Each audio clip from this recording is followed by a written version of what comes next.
கர்த்தர் இயேசு கிறிஸ்துவினுடைய நேற்று நாமத்தினாலே உங்கள் அனைவருக்கும் என் அன்பின் வாழ்த்துதலை நான் தெரிவித்துக் கொள்கிறேன். இன்றைக்கும் நாம் சிந்திக்கும்படியாக எடுத்துக்கொண்ட வேத வசனம் கொலோசியருக்கு எழுதின நிருபம் 3ஆம் அதிகாரம் 1-2 வசனத்தை நம்ம வாசிக்கலாம். நீங்கள் கிறிஸ்துவுடன் கூட எழுந்தது உண்டானால் கிறிஸ்து தேவனுடைய வலது பாரிசத்தில் வீற்றிருக்கும் இடத்தில் உள்ள மேலானவைகளை தேடுங்கள், பூமியில் உள்ளவைகளை அல்ல, மேலானவைகளையே நாடுங்கள் என்று வேதம் சொல்கிறது. ஒருவேளை நீங்கள் கிறிஸ்துவுடனே கூட எழுந்தது உண்டானால், கிறிஸ்துவுடன் கூட எழுந்தது உண்டானால் என்று சொன்னால் அதனுடைய அர்த்தம் என்ன? நம்ம ஞான ஸ்நானம் எடுக்கும்போது என்ன சொல்லப்படுகிறது? நாம் பாவத்திற்கு மரித்து நீதிக்கு நாம் கிறிஸ்துவுடனே கூட எழும்பப்படுகிறோம் என்று சொல்லப்பட்டிருக்கிறது. அப்படி நம்முடைய வாழ்க்கையில பாவத்துக்கு மரித்த ஒரு வாழ்க்கை, பாவத்துக்கு இடம் கொடாமல் வாழ்கிற ஒரு வாழ்க்கையை நாம் வாழ்ந்தது உண்டானால் நாம் கிறிஸ்துவுடனே கூட எழுந்தது ஆன வாழ்க்கைக்கு சமம். அப்படிப்பட்ட நாம் ஆண்டவராக இயேசு கிறிஸ்து இப்பொழுது எங்கே இருக்கிறார்? தேவனுடைய வலது பாரிசத்தில் வீற்றிருக்கிறார். அந்த இடத்தில் உள்ள மேலானவைகளை தேடுங்கள், பூமியில் உள்ளவைகளை அல்ல, மேலானவைகளையே நாடுங்கள் என்று சொல்லி வேதம் நமக்கு கற்பிக்கிறது. ஒருவேளை இன்றைக்கு அநேகருடைய வாழ்க்கையில வேதம் அழகாக சொல்கிறது, இம்மைக்காக மாத்திரம் நாம் கிறிஸ்துவின் மேல நம்பிக்கை உள்ளவர்களாக இருப்போம் என்று சொன்னால் நம் மற்றவர் எல்லாரை பார்க்கிறோம் பரிதபிக்கப்படத்தக்கவர்களாக இருப்போம் என்று சொல்லி வேதம் சொல்கிறது. நிறைய பேர் என்ன நினைக்கிறார்கள் என்று சொன்னால், ஒருவேளை ஆண்டவராக இயேசு கிறிஸ்துவை ஏற்றுக்கொண்டால் என் வாழ்க்கையில் இருக்கிற எல்லா பிரச்சனையும் மாறிவிடும், தேவைகள் எல்லாம் சந்தித்து விடும், இந்த காரியத்துக்காக, உலகத்தின் காரியத்திற்காக ஆண்டவர் எனக்கு அதை தந்து விடுவார், இதை தந்து விடுவார் என்று சொல்லி உலகத்தின் காரியத்திற்காக மட்டுமே கர்த்தரை நோக்கி பார்க்கிற அநேக பிள்ளைகளை நம்ம பார்க்கிறோம். ஆனால் வேதம் சொல்கிறது அப்படிப்பட்ட நம்பிக்கை அல்ல, அப்படிப்பட்ட நம்பிக்கை உடையவர்களாய் நாம் வாழக்கூடாது. அது இம்மைக்காக மாத்திரம் நாம் கர்த்தர் மேல் வைக்கிற ஒரு நம்பிக்கை. நம்முடைய நம்பிக்கை எதற்காக நாம் ஆண்டவரை பின்பற்றுகிறோம்? இந்த உலகத்தில் நம்ம வாழப்போகிற வாழ்க்கை வேதம் அழகாய் சொல்கிறது. 70 ஆண்டுகள் ஒரு மனுஷனுக்கு குறிக்கப்பட்டிருக்கிறது, பலத்தின் மிகுதினாலே அது 80 ஆண்டுகள் என்று மோசே சொல்கிறார். ஒருவேளை வேதத்தில் முதலாவது நம்ம பார்க்கிறோம் 120 ஆண்டுகள் ஒருவேளை பரிபூர்ணமாய் வாழ்கிற ஆண்டுகளாக இருக்கலாம். ஆனால் அது எத்தனை ஆண்டுகள் ஆனாலும் அதற்கு பிறகு ஒரு வாழ்க்கை இருக்கிறது. அதுதான் ரொம்ப முக்கியமான வாழ்க்கை. இன்றைக்கு அநேகருக்கு அது தெரியவே இல்லை. அநேகர் என்ன நினைக்கிறாங்க, இந்த உலகத்தோடு நம்முடைய வாழ்க்கை முடிந்து விடுகிறது, அதற்கு பிறகு ஒன்றுமில்லை, அதனால் புசிப்போம் குடிப்போம் நாளைக்கு சாவோம் என்று சொல்லி மனம் போன போக்கில் வாழ்கிற ஜனங்கள் இருக்கிறாங்க. ஆனால் அவங்களுடைய முடிவை பார்க்கும்போது எவ்வளவு பரிதாபத்துக்குரிய முடிவுக்குள்ளே அவர்கள் சென்று விடுகிறார்கள் தெரியுமா? ஏன்னா அவங்க நினைக்கிறாங்க இந்த வாழ்க்கை இதோட முடிந்து போகிறது, நான் எப்படி வாழ்ந்தா என்ன என்று சொல்லி இஷ்டத்திற்கு வாழ்ந்து கொண்டிருக்கிறாங்க. சில பேர் பாவத்து தண்ணீரை போல பருகி கொண்டிருக்கிறாங்க. ஆனா மரண வேளை வரும்போது பயந்து நடுங்கி திகைக்கிறவர்களை நம்ம பார்த்து கொண்டிருக்கிறோம். அல்லவே அல்ல, உங்களை நீங்களே ஏமாற்றிக் கொள்ளக்கூடாது. நாம் வாழ்கிற வாழ்க்கை, இன்றைக்கு உலகத்தில் நம்ம வாழ்ந்து கொண்டிருக்கிற வாழ்க்கை ஒரு டெம்பரரியான ஒரு வாழ்க்கை, ஒருவேளை ஒரு கூடார ஒரு வாழ்க்கை என்று தான் வேதம் சொல்கிறது. ஒருவேளை கூடார வாழ்க்கை வாழ்கிறவர்கள் கொஞ்ச காலம் ஒரு இடத்துல கூடாரம் போட்டு இருப்பாங்க, பிறகு திரும்ப கூடாரத்தை பெயர்த்து கொண்டு இன்னொரு இடத்துக்கு போய்விடுவார்கள். அதே மாதிரி தான் இந்த உலகத்தில் நாம் ஒரு கூடார வாசிகளாக தான் நம்ம வாழ்ந்து கொண்டு இருக்கிறோம். நம்முடைய பெர்மனண்ட்டாக நம்ம வாழ போகிற இடம் இது அல்ல. இங்கே வாழ்கிறது தான் நம்ம பெர்மனண்ட்டாக எங்கே வாழ போகிறோம் என்பதை அது நமக்கு உறுதிப்படுத்துகிறது. நம்முடைய மரணத்திற்கு பின்பாக ஒன்று நாம் பரலோகத்தில் நம்ம வாழணும். ஒரு சொர்க்கம் என்று சொல்கிறார்களே, மோட்சம் என்று சொல்கிறார்களே, பரலோகம் என்று சொல்கிறார்களே, ஒன்று அதற்கு நாம் செல்ல வேண்டும். அல்லாவிட்டால் என்றென்றுமாய் எரிகிற அக்கினியாய் இருந்து கொண்டிருக்கிற, அக்கினி கடலாய் இருந்து கொண்டிருக்கிற, அங்கே பூச்சி சாவதும் இல்லை, புழு சாவதும் இல்லை என்று வேதம் சொல்கிறது. அப்படிப்பட்ட காரில் நிறைந்த நரகத்துக்குள்ள நம்ம செல்ல வேண்டும். இந்த ரெண்டுக்கும் இடைப்பட்ட வாழ்க்கை என்பது கிடையவே கிடையாது. இல்லாவிட்டால் கொஞ்ச கால நரகத்துல வாழ்ந்து விட்டு நல்ல அன்புள்ள தேவன் திரும்ப நம்ம எங்க எடுத்துக்கூடாது, பரலோகத்துக்கு எடுத்துக்கொள்வார் என்று சொல்லி அப்படிப்பட்ட தப்பான அபிப்பிராயம் கொண்டு வாழ்கிற வாழ்க்கையும் அல்ல. ஒரே ஒரு வாழ்க்கை, இந்த உலகத்துல நம்ம என்ன வாழ்க்கை வாழ்கிறோமோ அதுதான் என்றென்றுமாய், அதுக்கு முடிவே கிடையாது. சில சமயம் மற்றவர்களின் சிந்தித்து பார்க்கும்போது வேதனையாக இருக்கும். ஆண்டவரே அவங்களுக்கு அந்த நித்தியத்தை குறித்த எண்ணம் இல்லாதபடியினால தானே இப்படி வாழ்கிறார்கள். ஆனால் அப்படிப்பட்ட ஒரு வாழ்க்கைக்குள்ள அவங்க கடந்து போவார்கள் என்று சொன்னால் நினைத்து கூட அவர்கள் இந்த இந்த அக்கினி கடலிலிருந்து வெளியே வரவே முடியாதே. சில பேருக்கு மோட்ச நரகம் என்று சொன்னாலே அவர்களுக்கு அது வேடிக்கையாய் தெரிகிறது, பரிகாசமாய் தெரிகிறது. இந்த கிறிஸ்தவர்கள் எப்பொழுதும் இப்படிதான் சொல்லி கொண்டு இருப்பார்கள் என்று நினைக்கிறார்கள். நிறைய பேர் சொல்றாங்க கிறிஸ்தவங்களுடைய வேலையே மதம் மாற்றுவது தான் அவங்க வேலையே என்று சொல்கிறாங்க. இதை கேட்டுக்கொண்டிருக்கிற ஒரு வேலை இப்படியெல்லாம் எண்ணம் கொண்டிருக்கிற யாராவது நீங்கள் கேட்டுக்கொண்டிருப்பீர்கள் என்று சொன்னால் யாரையும் மதம் மாற்றுவதல்ல, யாரும் இப்படிப்பட்ட நரக ஆக்கினைக்கு போய்விடக்கூடாது என்று சொல்லி தான் கிறிஸ்தவர்கள் இன்றைக்கு இயேசு கிறிஸ்துவை குறித்து சொல்லி கொண்டிருக்கிறாங்க. ஏன்னா வேதம் திட்டமாய் சொல்கிறது, நானே வழியும் சத்தியமும் ஜீவனுமாய் இருக்கிறேன், என்னாலே அல்லாமல் ஒருவனும் பிதாவின் இடத்துல வருவான், ஒருவரும் இயேசு கிறிஸ்துவின் மூலமாய் அல்லாமல் பரலோகத்துக்கு சொர்க்கத்துக்கு வரவே முடியாது. இயேசுதான் வழி, இயேசுவின் மூலமாக தான் பரலோகத்துக்கு போக முடியும். இயேசு கிறிஸ்துவின் இரத்தத்தினால பாவம் கழுவப்பட்டு இருக்கணும். பாவத்திலிருந்து விடுதலை கொடுக்கிறது இயேசு கிறிஸ்துவின் இரத்தம் ஒன்று மட்டுமே. நம்ம செய்கிற நற்கிரியினாலேயோ நம் உடலை வருத்தி நாம் செய்கிற பலவிதமான சடங்காச்சாரங்களினால அல்லவோ, இல்லை ஒரு இடத்துல போய் நம்ம பெரிய காணிக்கைகளை பொன்னையும் தங்கத்தையும் வைடூரியங்களையும் கொண்டு போய் காணிக்கையாக போடுகிறதுனாலே அல்லவோ, இல்லவே இல்லை. எதுவும் பரலோகத்துக்கு கொண்டு போக முடியாது. இஷ்டம் போல ஒரு வாழ்க்கை வாழ்ந்து கொண்டு விட்டு இப்படிப்பட்ட காரியங்களை செய்துவிட்டு பரலோகத்துக்கு கர்த்தருக்கு லஞ்சம் கொடுத்த மாதிரி இதெல்லாம் செய்து விட்டு பரலோகத்துக்கு போய் இருக்கலாம் என்று கனவு கொண்டு கொண்டு இருக்கவே கூடாது. அநேகருடைய வாழ்க்கை இன்றைக்கு அப்படிதான் போய்கொண்டு இருக்கிறது. அவர்களுக்கு சொல்வார் இல்லை, அவங்க இதை குறித்து கேள்விப்படவில்லை.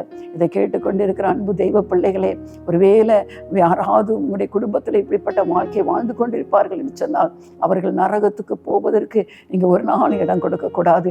எப்படியாவது அந்த ஆத்மா பரலோகத்துக்கு வந்து விட வேண்டும். நிறைய பேர் ஆண்டவராக இயேசு கிறிஸ்து என்று சொன்னாலே அது வெளிநாட்டு தெய்வம், இல்லாட்டி அமெரிக்காவில் உள்ள தெய்வம், இங்கிலாந்தில் உள்ள தெய்வம் என்று நினைத்து கொண்டிருக்கிறாங்க. இந்த உலகத்திற்காக, உலகத்தில் உள்ள ஒவ்வொரு மனுஷன், பிறந்த மனுஷன், இப்பொழுது இருக்கிற மனுஷன், பிறக்க போகிற மனுஷன் எல்லாருடைய பாவத்திற்காகவும் தன்னையே சிலுவையில் ஒப்பு கொடுத்த அன்பின் தெய்வம் அவர். ஒருவேளை மற்றவங்கெல்லாம் மனுஷரிடத்துல தான் எனக்கு இதைத்தான் அதைத்தான் கேட்பாங்க. ஆனால் இந்த அன்பின் தெய்வம் தன்னையே நமக்காக ஒப்பு கொடுத்தார். அவர் வேற ஒன்றும் நம்மகிட்ட கேட்கல. அவர் கேட்பதெல்லாம் நம்முடைய இருதயத்தை தான் கேட்குறான். உன் வாழ்க்கையை எனக்கு ஒப்பு கொடுத்து விட மாட்டாயா? உன் வாழ்க்கையை எனக்கு தந்து விட மாட்டாயா? அதை நான் மாற்றுவேன் என்று சொல்லி நம்முடைய இருதயத்திற்காக காத்து கொண்டிருக்கிற அன்பு நிறைந்த தெய்வன். இதை அறியாதபடினால்தான் இன்றைக்கு கோடிக்கணக்கான மக்கள் நரகத்தை நோக்கி ஓடிக்கொண்டிருக்கிறார்கள் அல்லவா? அந்த வேதம் சொல்கிறது, நானும் நீங்களும் சும்மா இருக்கக்கூடாது. நம்மளால் முடிந்த அளவு நரகத்துக்கு பாத்திரமாய் இருக்கிற ஜனங்களை எப்படியாவது இயேசுவின் அன்பண்டை அவர்களை வழி நடத்தி விட வேண்டும். தன்னிடத்தில் வருகிற யாரையும் புறம்பே தள்ளாத தேவன். அவர் சொல்லுகிறார், வருத்தப்பட்டு பாரம் சுமக்கிறவர்களே, நீங்கள் எல்லாரும் என்னிடத்துல வாருங்கள், நான் உங்களுக்கு இல்லை பாருதல், உங்கள் ஆத்துமாக்கு ஆறுதலை நான் கொடுக்கிறேன், என்கிட்ட வாங்க என்று சொல்கிறார். வேற எதையுமே அவர் எதிர்பார்க்காத தேவன்.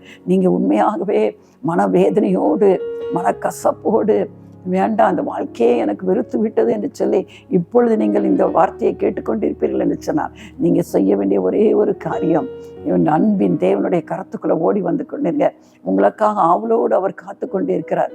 அவரிடத்தில் நீங்கள் வருவீர்கள் என்று சொன்னால் ஒரு நிமிடத்தில் உங்கள் வாழ்க்கையின் துக்கம் மாறி போகும். உங்களை அழித்து கொண்டிருக்கிற பாரம் விலகி போகும். சூழ்நிலை ஒருவேளை அப்படியே தான் இருக்கும், ஆனால் உங்கள் வாழ்க்கையில் உங்கள் மனதில் இதுவரைக்கும் அனுபவித்திராத ஒரு சமாதானத்தை நீங்கள் காண முடியும். படிப்படியாக கர்த்தர் உங்களுடைய வாழ்க்கையில் பெரிய பெரிய மாற்றங்களை கொண்டு வருவார். நிச்சயமாய் உங்களுடைய முன்னிலைமையை காட்டிலும் உங்களுடைய பின்னிலைமை மிகவும் ஆசீர்வாதமாய் கர்த்தர் மாற்றி கொடுப்பார். அதனால் இந்த அன்பின் தெய்வம் இன்றைக்கு உங்களை அழைக்கிறார். அப்படிப்பட்ட தேவனிடத்தில் வந்த ஒவ்வொருடைய வாழ்க்கையும் எப்படி இருக்கணுமா? அழிந்து போகிற இந்த பூமிக்குள்ளே அல்ல, மேலானவைகளே நாடுங்கள். மேலானவைகளை நாடுங்கள் என்று சொன்னால் கிறிஸ்து இன்றைக்கு பரலோகத்தில் வீற்றி இருக்கிறார் அல்லவா? அவங்க உள்ள வாங்க. அது பரிசுத்தம் உள்ள இடம். அங்கே பாவத்திற்கு இடம் கிடையாது. எல்லாமே பரிசுத்தம் தாங்க. அந்த பரிசுத்தமான ஒரு வாழ்க்கையை நம்ம நாட வேண்டும் என்று சொல்லி வேதம் சொல்கிறது. அதில் பாருங்க, அந்த 5ஆம் வசனத்துலேருந்து நீங்கள் பார்ப்பீங்கன்னா, ஒருவேளை கிறிஸ்து இல்லாத வாழ்க்கையில் இப்படிப்பட்ட காரியங்கள் நம்முடைய வாழ்க்கையில் காணப்பட்டு இருக்கலாம். ஆகையால் விபச்சாரம், அசுத்தம், மோகம், துரிச்சை, விக்கிரக ஆராதனையான பொருளாசை ஆகிய இவைகளை பூமியில் உண்டு பண்ணுகிற உங்கள் அவயவங்களை அழித்து போடுங்கள் என்று வேதம் சொல்கிறது. இவைகளின் பொருட்டே கீழ்ப்படியாமின் பிள்ளைகள் மேல் தேவ கோபாக்கனை. இதை செய்யும்போது தேவனுடைய கோபாக்கனை. ஒருவேளை இப்படிப்பட்ட பாவத்தில் ஈடுபட்டு இருப்பார்கள் என்று சொன்னால் அவர்கள் மேலே என்ன வரும் என்று வேதம் சொல்கிறது? தேவனுடைய கோப ஆக்கினை வரும் என்று சொல்லி, அவர்களை யார் என்று வேதம் சொல்கிறது? கீழ்ப்படியாமையின் பிள்ளைகள் என்று வேதம் சொல்லுகிறது. ஒருவேளை ஆண்டவர் சொல்லுகிற அந்த 7ஆம் வசனம் சொல்லுகிறது, நீங்களும் முற்காலத்தில் அவர்களுக்குள்ளே சஞ்சரித்த போது அவைகளை செய்து கொண்டு வந்தீர்கள். ஒருவேளை கிறிஸ்துவ குடும்பத்தில் பிறந்தாலும் கிறிஸ்துவுக்கும் நமக்கும் ஒரு சரியான உறவு இல்லாத நாட்களில் நாமும் அப்படிப்பட்ட காரியங்களை செய்து கொண்டு வந்தோம் என்று வேதம் சொல்கிறது. ஆனால் கிறிஸ்துவுக்குள்ள வந்த பிறகு எப்படி வாழ்க்கை மாறணும் என்று சொல்லப்படுகிறது? இப்பொழுதோ கோபமும் மூர்க்கமும் பொறாமையும் உங்கள் வாயில் பிறக்கலாகாத தூஷணமும் வம்பு வார்த்தைகளும் ஆகிய இவைகளை எல்லாம் விட்டு விடுங்கள். சில காரியங்களை நாம் விட்டுவிட வேண்டும். பூமிக்குரிய இந்த காரியத்தை நாம் விட்டுவிட வேண்டும் என்று வேதம் நமக்கு எச்சரிக்கிறது. கோபம், மூர்க்கம். கோபத்துக்கு அடுத்த ஸ்டேஜ் தான் என்னது? மூர்க்கம், பொறாமை. இன்றைக்கி எத்தனை பேருடைய வாழ்க்கை மற்றவங்க நல்லா இருந்துட்டா அவங்களால பொறுத்து கொள்ளவே முடியாது. பொறாமையினால மற்றவங்களை அழிக்கக்கூட இன்றைக்கு துணிகரம் கொண்டு இருக்கிறார்கள் அல்லவா? வாயில் பிறக்கலாகாத தூஷணம். சில பேர் வாயை திறந்தால நல்ல வார்த்தைகளே வராது. தூஷணமான வார்த்தைகளை, வம்பு வார்த்தைகள், இவை எல்லாம் நீங்கள் என்ன செய்யணும்? விட்டுவிட வேண்டும் என்று வேதம் சொல்கிறது. சில காரியங்களை அழித்து போட வேண்டும் என்று சொன்னது, சில காரியங்களை விட்டுவிட வேண்டும் என்று சொல்லுகிறது. இந்த காரியங்கள் ஒருவேளை இதை கேட்கும்போது இதெல்லாம் கொஞ்சம் நம்ம தற்பரிசோதனை பண்ணி பார்க்கணும். இதெல்லாம் என் வாழ்க்கையில காணப்படுகிறதா என்று பார்க்க வேண்டும். அதுக்கு அடுத்த வசனம் சொல்கிறது, ஒருவருக்கொருவர் பொய் சொல்லாதிருங்கள். பழைய மனுஷனையும் அவன் செய்கைகளையும் களைந்து போட்டு தன்னை சிருஷ்டித்தவருடைய சாயலுக்கொப்பாய் பூர்ண அறிவடையும்படி புதிதாக்கப்பட்ட புதிய மனுஷனை தரித்து கொண்டிருக்கிறீர்களே. பொய் சொல்லாதிருங்கள். இன்னைக்கு நிறைய பேர் பொய்யை மாதிரி பேசுவாங்க. நம்பவே முடியாது. அவங்க பேசுகிற விதத்தை பார்த்தா அப்படியே உண்மை சொல்கிற மாதிரி இருக்கும். ஆனால் முழுவதும் அது பொய்யாதான் இருக்கும். வேதம் சொல்லுகிறது, நீங்கள் ஒருவருக்கொருவர் பொய் சொல்லாதிருங்க. மற்றவன்கிட்ட பேசினா உண்மையை சொல்லுங்க, பொய் சொல்லாதீர்கள் என்று வேதம் சொல்கிறது. அவருடைய சாயல், புதிய மனுஷன், தேவ சாயலாக தான் நம்ம சிருஷ்டிக்கப்பட்டோம். தேவன் ஆதியில் ஏதேன் தோட்டத்தில் மனுஷனை உருவாக்கும் போது அவருடைய சாயலாகவே அவருடைய ரூபத்தின்படியே உண்டாக்கினார் என்று வேதம் சொல்கிறது. ஆதியாகமத்தின் புஸ்தகம் 1:26 பார்க்கிறோம். நம்முடைய வாழ்க்கையில அவர் சாயல் காணப்பட வேண்டும். அதுக்கு மட்டுமல்ல, இன்னும் நிறைய அந்த காரியங்கள் எப்படிலாம் இருக்கணும்னு சொல்லப்பட்டிருக்கு. 12ஆம் வசனம் சொல்கிறது, நீங்கள் தேவனால் தெரிந்து கொள்ளப்பட்ட பரிசுத்தரும் பிரியருமாய் உருக்கமான இரக்கத்தையும் தயவையும் மனத்தாழ்மையும் சாந்தத்தையும் நீடிய பொறுமையும் தரித்து கொண்டு. இதெல்லாம் நம்மகிட்ட இருக்கிறதா? இரக்கம் இருக்கிறதா? தயவு நம்மகிட்ட இருக்கிறதா? மனத்தாழ்மை நம்மகிட்ட இருக்கிறதா? சாந்த குணம், நீடிய பொறுமைனா ரொம்ப பொறுமை வேண்டிய இருக்குன்னு வேதம் சொல்கிறது. ஒருவரை ஒருவர் தாங்கி ஒருவர் பேரில் ஒருவருக்கு குறைபாடு உண்டானால் கிறிஸ்து உங்களுக்கு மன்னித்தது போல ஒருவருக்கொருவர் மன்னியுங்கள். இன்னைக்கு எத்தனை பேர் மன்னிக்க மாட்டேங்கிறாங்க. பெற்ற தாய் தகப்பனை சில பேருக்கு மன்னிக்க முடியல, பெற்ற பிள்ளைகளை சில பேருக்கு மன்னிக்க முடியல, கணவன் மனைவியை மன்னிக்க முடியல, மனைவி கணவனை மன்னிக்க முடியாத ஒரு வாழ்க்கை இன்னைக்கு எத்தனை பேர் வாழ்ந்து கொண்டு இருக்கிறாங்க. ஆனால் வேதம் சொல்லுகிறது, கிறிஸ்து உங்களுக்கு மன்னித்தது போல ஒருவருக்கொருவர் மன்னியுங்கள். இவை எல்லாவற்றின் மேலும் பூரண சர்க்குணத்தின் கட்டாகிய அன்பை தரித்து கொள்ளுங்கள். இதுக்கு எல்லாத்தையும் முத்தாய் போய்க்கிறது மாதிரி எல்லாம் மொத்தத்தில் எங்கே அடங்கி இருக்கிறது தெரியுமா? ஆண்டவருடைய அன்பை. கிறிஸ்தவர்கள் என்று சொன்னாலே அங்கே தேவ அன்பு நம்மிடத்துல காணப்பட வேண்டும். நம்மை பார்க்கிறவர்கள் நம்மிடத்துல ஒரு அன்பை காண வேண்டும். அப்படிப்பட்ட ஒரு அன்பை நாம் தரித்து கொண்ட ஒரு வாழ்க்கை வாழ வேண்டும். ஒரு முறை அநேக ஆண்டுகளுக்கு முன்பாக தூத்துக்குடி பட்டணத்தில் அன்பின் சகோதரர் தினகரன் அவர்கள் வந்திருந்தார்கள். அவர்களை சந்திக்கும்படியான ஒரு அப்பாயின்மெண்ட் எங்களுக்கு கிடைத்திருந்தது. குடும்பமாய் அவர்களை நாங்கள் சந்திக்க போயிருந்தோம். உண்மையாகவே நான் சொல்லுகிறேன், இதுவரைக்கும் என் வாழ்க்கையில் அவ்வளவு அன்பு நிறைந்த ஒரு தேவ மனிதரை நான் பார்த்தது கிடையாது. அவ்வளவு அன்புன்னா அப்படி ஒரு அன்பு அவர்களிடத்தை வெளிப்பட்டது. நாங்கள் வெளியே வரும்போது சொன்னேன், ஒருவேளை இவங்களுக்கு விரோதமாக எத்தனையோ பேர் பேசலாம், எத்தனையோ பேர் இவங்களை பகைக்கலாம், ஆனால் ஒரு முறை அவர்களை நேரில் அவர்கள் சந்தித்து விடுவார்கள் என்று சொன்னால் அவர்களால் மறுபடியும் அந்த நிலையில இருக்கவே முடியாது. உண்மையாகவே அவர்கள் முகத்தை பார்த்தா அப்படியே ஒரு தேவனுடைய அன்பு அவர்களிடத்துல காணப்பட்டது. இன்றைக்கு உலகம் அதை தான் நம்ம இடத்துல எதிர்பார்க்கிறது. அதான் ஆண்டு வச்சு நான் உங்கள் சத்துருக்களை சிநேகியுங்கள்.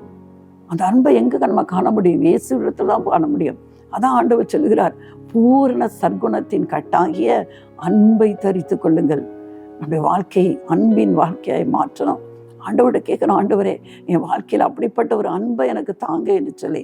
எதையுமே நம்மளால உருவாக்க முடியாது, ஆண்டவர் தான் நமக்கு உருவாக்கி கொடுக்க வேண்டும். அதனால கிறிஸ்துவுடன் கூட எழுந்தது உண்டானால் இந்த பூமியில் உள்ள இந்த காரியத்தை எல்லாம் நம்ம எடுத்து போட்டு விட்டு கர்த்தர் விரும்புகிற காரியங்களை நாம் செயல்படுத்த வேண்டும். ஒருவேளை கிறிஸ்தவர்களாய் நீங்க இதை கேட்டுக்கொண்டிருப்பீர்கள் என்று சொன்னார், இந்த கொலோசியர் 3ஆம் அதிகாரத்தை வாசித்து பாருங்க. கர்த்தர் என்னென்ன காரியங்களை வேண்டாம் என்று சொல்கிறார், எதை நாம் கடைபிடிக்க வேண்டும் என்று சொல்கிறார் என்று சொல்லி சற்று சிந்தித்து பாருங்க. அதே கொலோசியர் 2:20 பார்க்கிறோம், நீங்கள் கிறிஸ்துவுடன் கூட உலகத்தின் வழிபாடுகளுக்கு மரித்தது உண்டானால் இன்னும் உலக வழக்கத்தின்படி பிழைக்கிறவர்கள் போல மனுஷருடைய கற்பனைகளின்படியும் போதனைகளின்படியும் நடந்து தொடாதே, ருசி பாராதே, தீண்டாதே என்கிற கட்டளைகளுக்கு உட்படுகிறது. என்ன, இன்னைக்கு நிறைய பேர் கிறிஸ்தவ வாழ்க்கை தான் வாழ்றாங்க, ஆனால் உலகத்தின் வழிபாடுகளுக்கு மிகவும் மரித்த அனுபவம் அவர்களுக்குள்ள இல்லை. உலக மக்கள் என்ன செய்கிறார்களோ அதே தான் இன்றைக்கு அநேக கிறிஸ்தவர்கள் அவங்க பழக்க வழக்கங்களையே செய்கிறத நம்ம பார்க்கிறோம். இன்னைக்கு ஒரு மீசில்ஸ் அல்லனா சிக்கன் பாக்ஸ் போன்ற அம்மை நோய்கள் என்று சொல்லப்படுகிற ஒரு நோய் வந்து விட்டால் அது ஒரு வைரஸ்னால வருகிற ஒரு நோய். ஆனால் மற்ற மக்கள் உடனே என்ன செய்வார்கள்னு சொன்னால் அதற்கு வேப்பிலை வைத்து ஏதாவது செய்வார்கள், இல்லைன்னா சில குறிப்பிட்ட காரியங்களை வீட்டில் செய்ய மாட்டாங்க. இந்த மாதிரி அண்மை வந்து விட்டது என்று சொல்லி அவர்கள் சில தெய்வங்கள் பெயரை சொல்லி அதனால நமக்கு வந்திருக்கிறதுன்னு சொல்லி அதை இதெல்லாம் செய்ய மாட்டாங்க. ஆனால் அதை பார்த்து விட்டு அநேக கிறிஸ்தவர்கள் கூட அந்த நோய் வந்துட்டுனா ஆஸ்பத்திரிக்கு போகக்கூடாது, இன்ஜெக்ஷன் போடக்கூடாது, வீட்டில் எண்ணெயை தாளித்து விடக்கூடாது, இப்படிப்பட்ட நாட்களில் தண்ணி ஊற்றக்கூடாது, இப்படி அந்த மக்கள் என்ன செய்கிறார்களோ நாம் அவர்களுக்கு முன்மாதிரியாக இருப்பதை விட்டு உலக மக்கள் என்ன செய்கிறார்களோ இன்றைக்கு அதையே கடைபிடிக்கிற எத்தனை கிறிஸ்தவர்கள். ஒரு திருமண காரியத்தை பார்த்தா இன்னைக்கு அநேகருடைய இன்விடேஷன் கார்டை பார்த்தாலே வேதனையாக இருக்கும். 9லிருந்து 10:30 மணிக்குள் என்று சொல்லி எழுதப்பட்டு இருக்கிறோம். ஆண்டவர் நாளை படைக்கும்போது எல்லாவற்றையும் நன்றாக இருக்கிறது என்று கண்டார் என்று வேதம் சொல்கிறது. தேவ பிள்ளைகளுக்கு செவ்வாய்க்கிழமைனா என்ன, சனிக்கிழமைனா இல்லை, எல்லா நேரமும் நமக்கு நல்ல நேரம். கொஞ்சம் வித்தியாசம் நாம் அவர்கள்ட்ட காண்பிக்கணும் அல்லவா? நம்ம செவ்வாய்க்கிழமை திருமணம் வைக்கலாம், சனிக்கிழமை திருமணம் வைக்கலாம். அப்போ அதை பார்ப்பாங்க அவங்க, என்ன நீங்கள் இப்படியெல்லாம் வைத்திருக்கிறீங்களே அப்படின்னு நம்ம சாட்சியாக சொல்லலாம். அவங்க இப்படி செஞ்சுருக்காங்க, உங்களுக்கு நீங்கள் இப்படி பயப்படுறீங்க, எங்களுக்கெல்லாம் அதில் ஒன்றுமே கிடையாது. எங்களுடைய வாழ்க்கையில் நான் நிறைய பேட்ட இந்த காரியங்களை எங்களுடைய பிள்ளைகளுக்கு இப்படிப்பட்ட இந்த சிக்கன் பாக்ஸு மீசல்ஸ்லாம் வந்திருக்கும் போது பக்கத்தில் இருந்தவர்களாம் சொல்லும்போது நான் அவர்களுக்கு முன்னால் எல்லாவற்றையும் நான் செய்து காண்பித்திருக்கிறேன். நீங்கள் தான் இப்படிலாம் சொல்லி பயப்படுறீங்க, இதெல்லாம் ஒன்றுமே கிடையாது என்று சொல்லி அவர்கள் செய்கிற காரியங்களுக்கு மாறுபட்ட காரியங்களை செய்து காண்பித்திருக்கிறேன். உடனே அவங்க என்ன சொல்லுவாங்க தெரியுமா, உங்களுக்கு உங்கள் தெய்வம் அதெல்லாம் ஒன்றும் சொல்லாது, அதனால உங்களுக்குன்னா அதை பற்றி ஒன்றும் இல்லைன்னு சொல்லிடுவாங்க. இன்றைக்கு நம்ம ஆனால் அவர்களை போல உலகத்தின் வழிபாடுகளுக்கு இன்றைக்கு நம்ம ஒப்பு கொடுத்திருக்கிறோம். வித்தியாசம் இல்லாத ஒரு கிறிஸ்தவ வாழ்க்கை வாழ்ந்து கொண்டிருக்கிறபடினால்தான் அநேகர் நம்முடைய வாழ்க்கையை பார்த்து ஆண்டவர் இடத்துல வரமாட்டேங்கிறாங்க. அநேகருக்கு நாம் இடரலாய் காணப்பட்டு கொண்டிருக்கிறோம். ஒரு வினதேவ பிள்ளைகளே நாம் அப்படி இருக்கவே கூடாது. நம்மூலம் அநேகர் ஆண்டவரை பார்க்கணும். இவங்களுக்குள்ள ஏதோ ஒரு வித்தியாசம் இருக்கிறத, இவங்க வாழ்க்கையில நிச்சயமா இது ஒரு மாற்றங்கள் இருக்கிறது அல்லவா?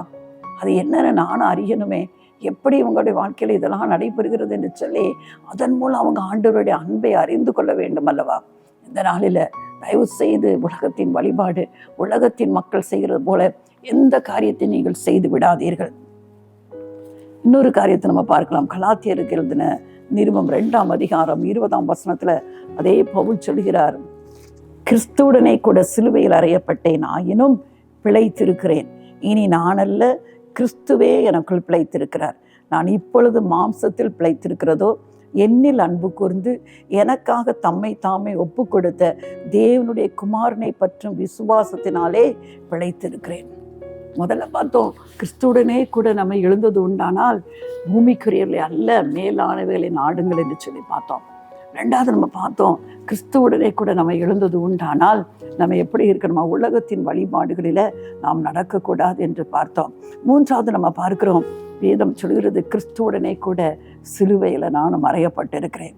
ஆனால் ஒருவேளை நான் அறையப்பட்டிருந்தாலும் இன்றைக்கு உயிரோடு இருக்கிறேன். அதனால் இனி நான் அல்ல, எப்போ நானும் என்னுடைய வாழ்க்கையை கிறிஸ்துவுடனே கூட ஒப்பு கொடுத்து விட்டேனோ அன்றையிலிருந்து என் வாழ்க்கையில் இப்போ யார் இருக்கிறா? கிறிஸ்து தான் எனக்குள்ள. எனக்குள்ளே இருக்கிறது நான் அல்ல, எனக்குள்ள கிறிஸ்து பிழைத்திருக்கிறார். நான் இப்பொழுது ஒருவேளை மாம்சத்தில் பிழைத்திருக்கிறதோ என் மேலே அன்பு கூர்ந்து எனக்காக தம்மையே ஒப்பு கொடுத்தாரே தேவகுமாரனாக இயேசு கிறிஸ்து, அவரை பற்றி இருக்கிற அந்த விசுவாசத்தினால தான் நான் இன்னைக்கு பிழைத்திருக்கிறேன் என்று சொல்லி பவுல் சொல்கிறத நம்ம பார்க்கிறோம். அப்போ நம்முடைய வாழ்க்கையிலும் கிறிஸ்துவுடனே கூட சிலுவையில் அறையப்பட்ட வாழ்க்கை நாம் வாழ்வோம் என்று சொன்னார். நமக்காக தன் ஜீவனை கொடுத்தாரே அந்த இயேசு கிறிஸ்து தான் நமக்குள்ள வாழ்ந்து கொண்டு இருக்கிறார். அப்ப நம்ம செய்கிற ஒவ்வொரு காரியமும் கிறிஸ்து எனக்குள்ள, வேதம் சொல்கிறது உலகத்தில் இருக்கிறவனை காட்டிலும் உங்களில் இருக்கிற இயேசு கிறிஸ்து அவர் பெரியவர், அவர் மகிமையின் நம்பிக்கையாக இயேசு கிறிஸ்து நமக்குள்ள வாழ்கிறார். அது ஒரு பெரிய ரகசியம் என்று சொல்லி பவுல் சொல்கிறார் அல்லவா. இயேசு கிறிஸ்து தான் யாரெல்லாம் ஆண்டவருடைய ரத்தத்தினால கழுவப்பட்டு கர்த்தருடைய ஆவியினால நடத்தப்படுகிறோமோ அவர்களுக்குள்ள வாழ்கிறவர் யார் தெரியுமா? இயேசு தான் எனக்குள்ள பிழைத்திருக்கிறார். நான் அப்போ என்னுடைய வாழ்க்கையில் அந்த உணர்வு இருக்கணும். நான் செய்கிற ஒவ்வொரு காரியமும் கர்த்தர் எனக்குள்ள பிழைத்திருக்கிறார், அவரை பற்றுகிற அந்த விசுவாசத்தினால்தான் நான் பிழைத்திருக்கிறேன், அவர் வாழ்ந்த வாழ்க்கையை நானும் வாழ்வேன் என்று சொல்லி அவர் கரம் பிடித்து நம்ம நடக்கும்போது இந்த உலகத்திற்கு நாம் உப்பாய் வெளிச்சமாய் மாறும்படியாய் கர்த்தர் நம்மை வழி நடத்துவார். அப்படிப்பட்ட மேலான நாக்கியத்துக்குள்ள கர்த்தர் நடத்துவார். அப்போ கிறிஸ்தவ வாழ்க்கை என்பது இது ஒரு சாதாரண ஒரு வாழ்க்கை அல்ல. நம்ம நிறைய பேர் அதனுடைய அருமை நமக்கு தெரியாததுனால தான் மற்ற மக்களை போல ஒரு சாதாரண ஒரு வாழ்க்கை வாழ்ந்துருக்கிறோம். ஆனால் நம்ம வேறு பிரிக்கப்பட்டவர்கள். இந்த உலகத்தினை போல வாழ்வதற்கு நாம் அழைக்கப்பட்டவர்கள் அல்ல. கர்த்தருக்காக வேறு பிரிக்கப்பட்ட இந்த உலகத்துல இன்றைக்கு கொடுமையும் அநியாயங்களும் அக்கிரமங்களும் மிகுந்து இருக்கிற இந்த காலத்துல ஆண்டவர் நாம மகிமைக்காக பரிசுத்த ஒரு பிள்ளைகளாய், பரிசுத்த ஒரு சந்ததியாய், பரிசுத்த ஒரு ஜாதியாய் இன்றைக்கு வாழ நாம் அழைக்கப்பட்டிருக்கிறோம் அல்லவா. அந்த கிறிஸ்துவுடனே கூட எழுந்த ஒரு அனுபவம், பூமிக்குரிய அத்தனை காரியங்களையும் நம்ம களைந்து போட்டு பூரண சர்க்குணத்தின் கட்டாய அன்பை தரித்து கொள்ளுவோம். அது மட்டுமல்ல, அவருக்காக நான் வாழ வேண்டும் என்று சொன்னார். உலகத்திற்கு ஒத்த வேஷம் தரித்து வாழவே கூடாது. உலக மக்கள் செய்கிற வழிபாடுகளை போல நாம் ஈடுபடக்கூடாது. அதை செய்யாத, இதை செய்யாத, அப்படி நடந்து கொள்ளாத, இப்படி நடந்து கொள்ளாத, இந்த உலகத்தார் போல நம்ம நடக்கவே கூடாது. நமக்கு சொல்லப்பட்டிருக்கிற இந்த வேத வசனத்தின்படி நடக்க நம்ம ஒப்பு கொடுப்போம் என்று சொன்னால் நம்முடைய வாழ்க்கையிலும் ஆண்டவர் மேன்மையான நமக்குள்ள ஒரு உணர்வு இருக்கணும். இனி நான் அல்ல, அவரோடு கூட சிலுவையில் அறையப்பட்டிருக்கிறேன்.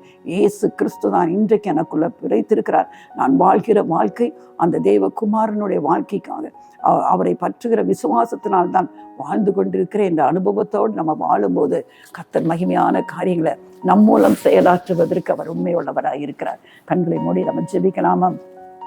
பரலோகத்தின் நல்ல பரிசுத்த தகப்பனே, இன்றைக்கும் ஆண்டவரே உம்மோடு கூட எழுந்த உண்ட அந்த அனுபவம் அப்பா, பூமிக்குரிய காரியங்களை நாங்கள் வெறுத்து கிறிஸ்து தேவனுடைய வலது பார்சத்தில் வீற்றிருக்கிற அந்த மேலான காரியங்களை நாங்கள் வாஞ்சித்து அதன்படி நடக்க எங்களுக்கு உதவி செய்யுங்கப்பா. உலகத்தின் வழிபாடுகளை நாங்கள் பின்பற்றாதபடி ஆண்டவரே, கிறிஸ்து எனக்குள் பிழைத்திருக்கிறார் என்கிற அனுபவத்தோடு அவரை நாங்கள் பற்றுகிற விசுவாசத்தோடு வாழ உதவி செய்யுங்கப்பா. இதை கேட்டுக்கொண்டிருக்கிற ஒவ்வொரு பிள்ளைகளுக்காக நான் ஜெபிக்கிறேன் ஆண்டவரே. முதலாவது ஒவ்வொருடைய வாழ்க்கையிலும் ஆண்டவரே, பாவத்திலிருந்து விடுதலை அடைந்த ஒரு வாழ்க்கையை கொடுங்கப்பா.